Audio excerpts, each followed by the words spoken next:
Hey everyone, this is a look at the garden. Beans are doing okay. Let's take a look at these right here. Got the two smaller ones that were planted about 6 weeks after these bigger ones right in here.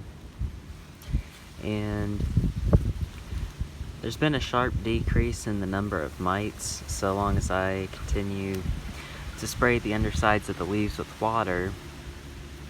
It helps dislodge them, break them up, and also weakens their exoskeleton, so many of them actually die.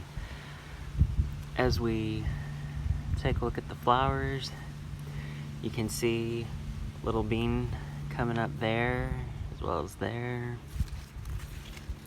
Look in here, you can see some more mature pods. Right in there's just a mix of green and purple beans. Have some more bean pods coming up here as well. As mentioned in the other videos, I am spraying calcium on all the plants, especially the flowers and newer foliage, because you have the buds come up in the newer foliage.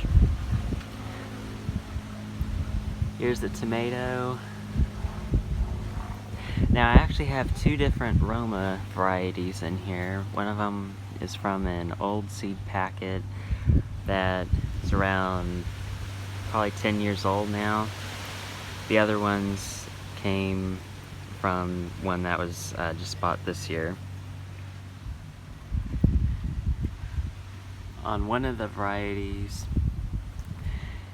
I think it's actually the older seeds are producing a lot more than the newer ones, which is interesting. This tomato here has several flowers and a few tomatoes.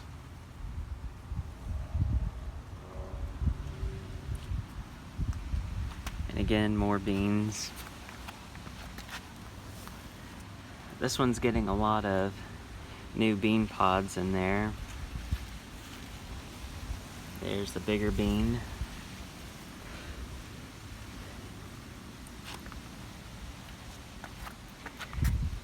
Another purple bush bean. The variety is called French velour purple bush bean. You can see the spider mite damage right in here.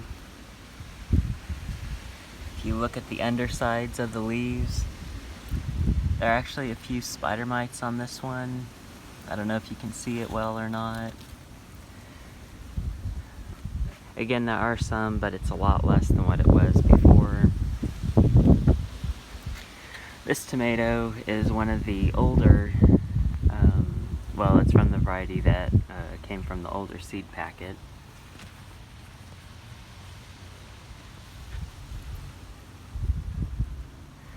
This one as well, I believe 2 out of the 3 vines are that older packet. There's 2 Romas. You got the big one right there, and then a newer, smaller one over there.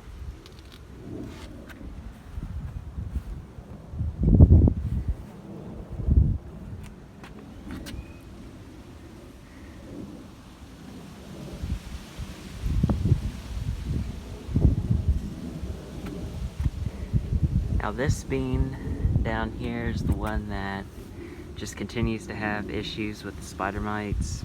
It was the first one that had them, so they did quite a bit of damage. Again, look at this leaf. Flip it over. There's a lot of dirt that got splashed up with the recent rains, but there's also some spider mites in there.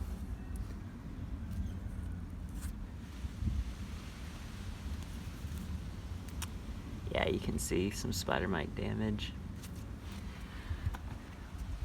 I did want to show you the basil.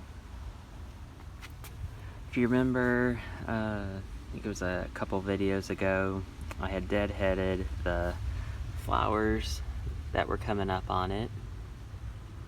And what that does is it promotes more leafy growth. So it's looking pretty good. Got to get some of the weeds out.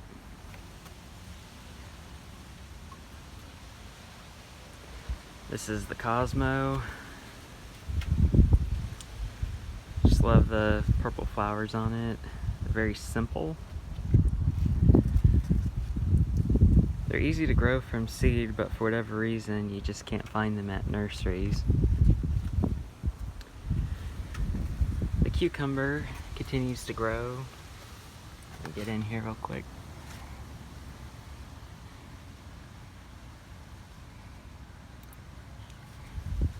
Just to give you a comparison of how big.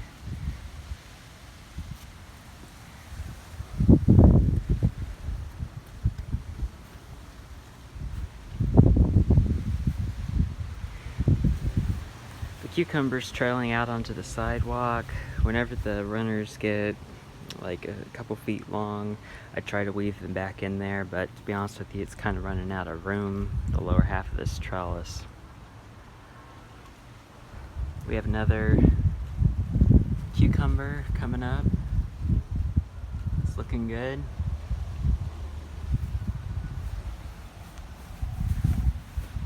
Now, I've not been having to battle much in the way of spider mites with the cucumbers, but I am having an issue because of all that rain with powdery mildew. What does powdery mildew look like? See those kind of white powdery areas? That is powdery mildew. It definitely weakens the plant. I don't know if it would actually completely kill it, but it can certainly take it down several notches, so I am probably going to end up having to spray at least this one plant with some neem oil. That usually does a pretty good job at killing out the fungus, or I could also use that Serenade brand of the organic fungicide, which probably go with that since it won't kill out beneficial bugs. So we look in here, got some more cucumbers.